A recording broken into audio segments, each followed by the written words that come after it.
সাপে আর ব্যাঙে ছিল খুব বন্ধুত্ব।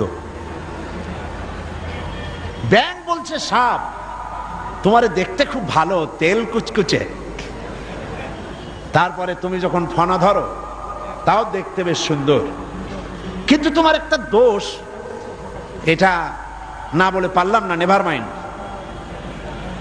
সাপ বলল আচ্ছা বলো, কি বলতে চাও? ব্যাঙ বলছে তুমি যখন চলো তখন তুমি কিন্তু সোজা হয়ে চলো না, খালি এইরকম করে চলো, এইটা বড্ড বিশ্রী লাগে। সাপ শুনে বলছে বেয়াদব, আমার সমালোচনা করার এত বড় দুঃসাহস কোথায় পেলি? ফনা তুলেছে, ফস করে উঠেছে। ব্যাঙ বলে ওরে বাবা, এত প্রশংসা করলাম, একটু সমালোচনা করছি, সহ্য করতে পারলি না? ও দিল লাভ, ব্যাঙ লাভ দিয়ে পড়ছে পুকুরের মধ্যে।